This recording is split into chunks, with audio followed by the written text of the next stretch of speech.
Danny Flexen here for Seconds Out. Delighted to be joined by my good friend and top trainer, Billy Nelson. Billy, we've done so many of these interviews over the years, both on screen and in person. And pretty much every time I ask you about big fights coming up for Martin Bakole, it's really gratifying for me and must be for you to be able to say, yes, there's actually one signed and sealed and in the books this time. Oh, 100%, Danny. I'm thrilled for him. I'm absolutely delighted for Martin.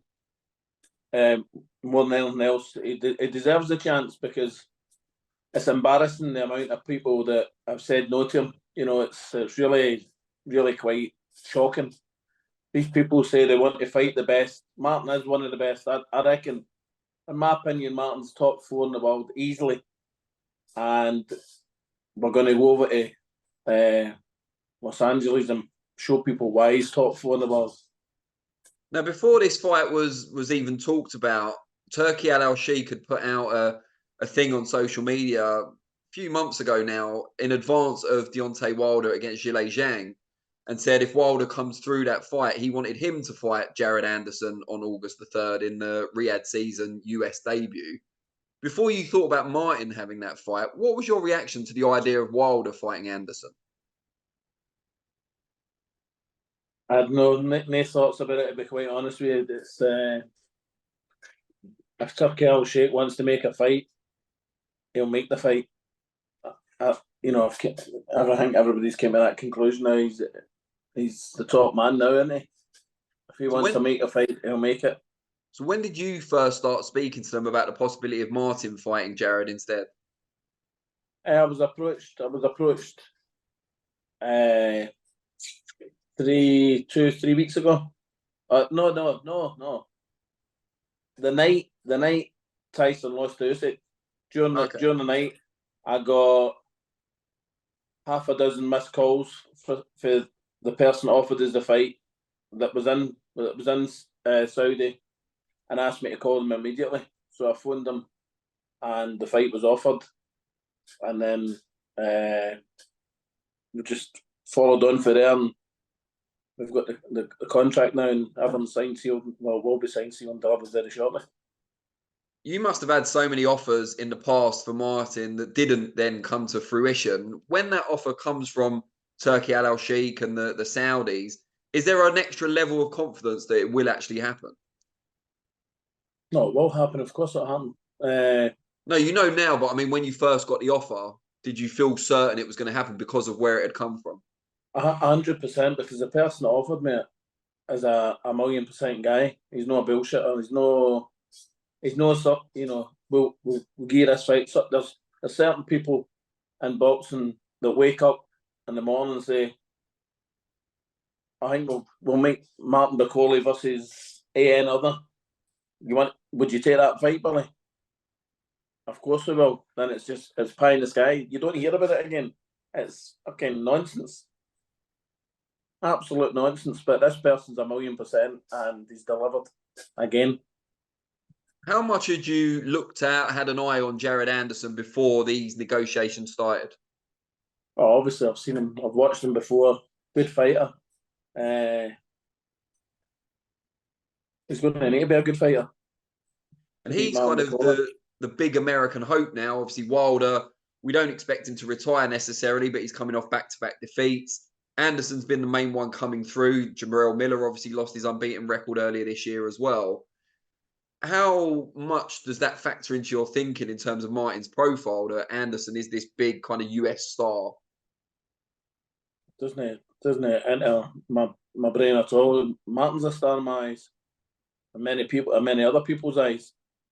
It's going to be some fight. It's going to be a cracker of a fight. You know, it really will be a top draw fight, and the winner will go into big things. And I think all depends on the manner that the loser loses to see if they'll still be getting big fights after it as well. How much of an opportunity do you feel this is for Martin Bakole in terms of making his name? Like you said, he's a star to you, but his profile hasn't been as big as perhaps it should be, given how good he is. This could be the one that makes him. This is the one that will make him, and he's fully aware of that. He's training like a Trojan in the gym now. We'll start sparring probably on Wednesday.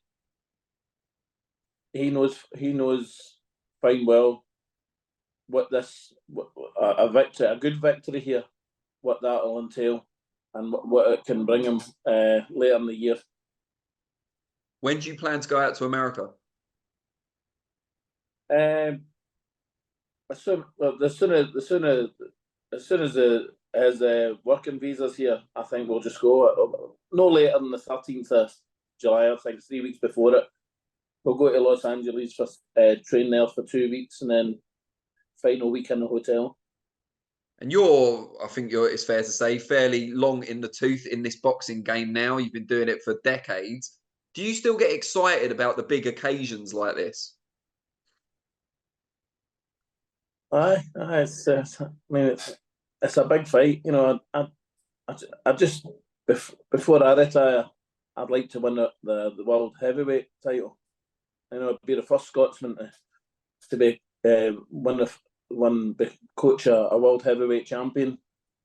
And there's a few. I'd like to win the welterweight title as well with Lewis Crocker. I think we've got an excellent chance for him very soon. So there's a lot I want. I don't get over excited about it. It's not about me. It's about the fighters. You know, inside I'm desperate for them. I mean, but I want fighters that want it more than me.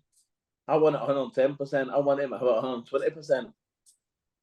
And you clearly rate Jared Anderson from what you've said. What are the areas in which you feel Martin has the edge? I think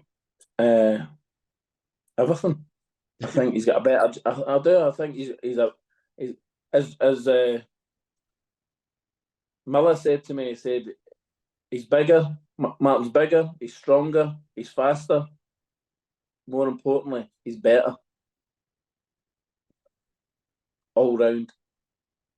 And you said there that you want to train Martin Bakole for the world heavyweight title ultimately. What do you see as the path to that? Because the belts are obviously all together at the moment. We don't expect him to stay that way for very long. But how do you see him getting to that mantle? Well, I think if they're no fragmented before, if it was IBF or AJ fight Daniel, then I'm pretty sure that they will be after the December fight. And then you've got to be looking to be in a prime position for your first fight of 2025 to fight for a world title. And beating Anderson and then beating somebody like beat Anderson and maybe get Parker or Caballero, then I'm pretty sure you'll fight for a world heavyweight title shortly after that. Well, if the belts fragment, a fight against a Parker or Caballero could end up being for one of the vacant belts. But the highly likelihood is Martin will probably fight for the WBA though. But after he beats Anderson, he should have top 6 rankings in basically all the organisations. So it could be any of them. Now, you mentioned the possible fight between Anthony Joshua and Daniel Dubois there, penciled at the moment for Wembley in September. Dubois coming off the biggest win of his career, it's fair to say, against Filip Hrgović. I interviewed you not long before that show. You felt that Hrgović would mentally destroy Daniel, I think was the quote.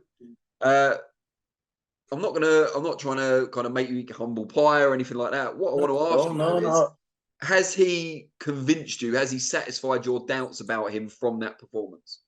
Not in the slightest, no. Because they get hit with over 50 right hands in the first 2 rounds. Now,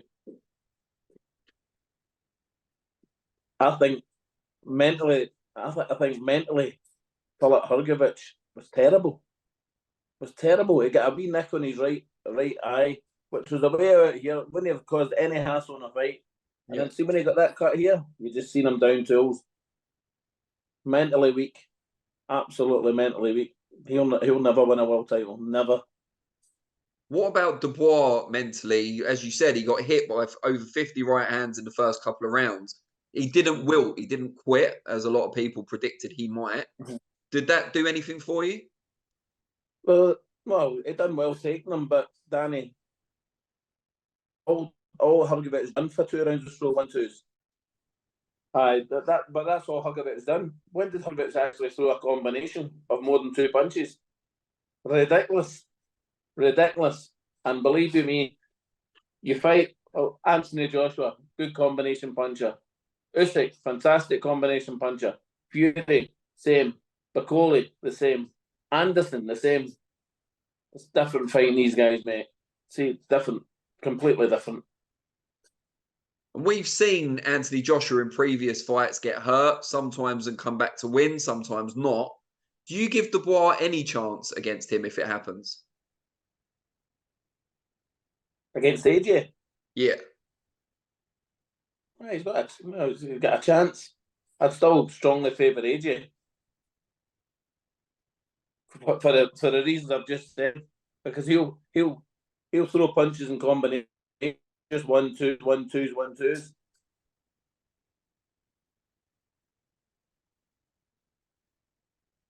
Sorry, Billy, you're just freezing up a little bit. I think there's maybe on the Wi-Fi side. Hopefully, it will sort itself out.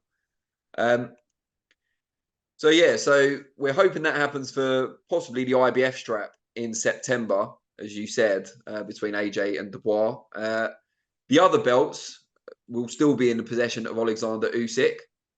He's made some headlines in the last week or so regarding potentially dropping back down to cruiserweight after the rematch with Fury in December. Do you actually expect him to follow through on that and drop back down?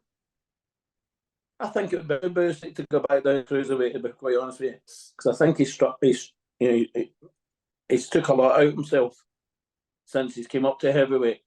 And you see his face is getting banged up and marked up considerably each fight now. So I think going back down to where it's more acceptable to his body, it would suit him better, I think. But that's a decision he'll make.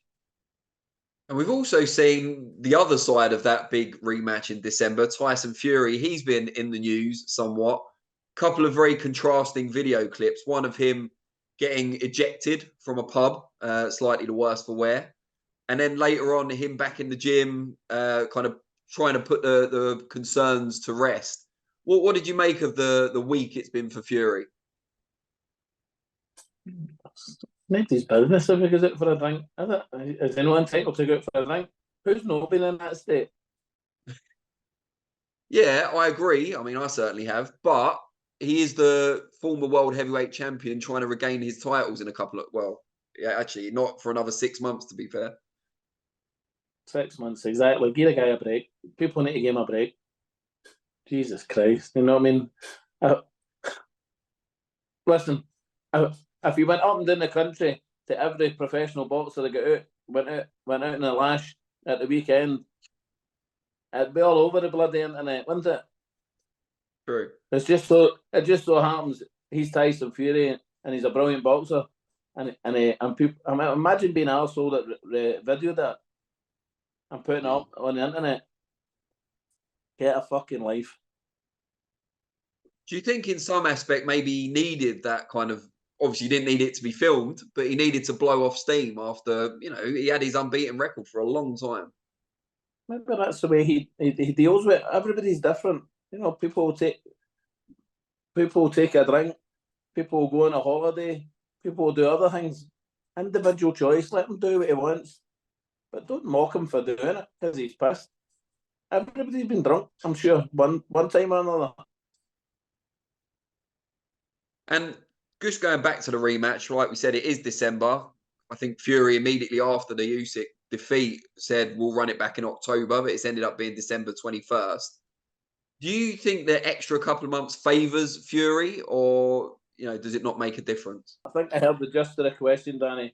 I think the longer break would actually favour Usyk more, because I think that fight took more out of Usyk's body than what it would have Tyson Fury. So he's got longer to recover, which will suit him better. What does Fury need to do to be successful in the rematch? Be more aggressive. Be the way for 12 rounds that it was rounds 4, 5, and 6. Easier said than done against Usyk because he's a very, very clever, shrewd operator. Very, very good. But he's more than capable of doing it. How much do you feel Usyk showed heart and guts to come back into the fight? And how much do you feel Fury was a bit complacent? How can I comment on that if he was complacent or not? I'm not in his camp. I don't know. I don't know what he's been getting up doing before, during camp, anything like that. So I'm not in a position to answer a question like that. It's But all I mean, conjecture, isn't it? during the fight itself, it appeared to me, and obviously your eyes a lot more trained than mine, that he was maybe coasting a little bit in those after he got that success in 4, 5, and 6. Nobody say he was coasting. I mean, you've got to give credit to Usyk. You've got to give credit to the winner, mate. You know what I mean? It's two guys in there doing their skills. Usyk recovered really well for getting a bit of a beating in that round 6. You know, and then he had a cracking round. Was it round 9 or 10 or something like that? When I think it was 9. I think nobody could have argued if the referee stopped that in round 9. Let's be honest. So you've got to give credit where credit is due. Usyk boxed fantastically. It was a great fight. It was a cracking fight, and one that I look forward to watching again. I just wish it was a bit sooner. Yeah, me too. It's phenomenal. I mean, he's dropping and stopping middleweights, stopping super middleweights, and guys at his own weight. It's not nice. It's not nice. But he's some fighter. Some fighter. I'm really looking forward to the journey with him. When would you anticipate he'll fight for a world title? Are we looking at 2025? Possibly not. Possibly this year. Wow. Okay, interesting. So there's already been discussions, I'll take it? There may have been, there could be, eh? All right, well, we shall find out in due course, but best of luck with him on Saturday night. And I'm sure I'll speak to you before August the 3rd as well, but best of luck for Martin against Jared Anderson. Thanks very much, mate. Sorry about the Wi-Fi. I don't know if it's your end or mine, but it froze quite a lot there. You earn more money than me, so I'm going to say it's probably my end, but we'll see.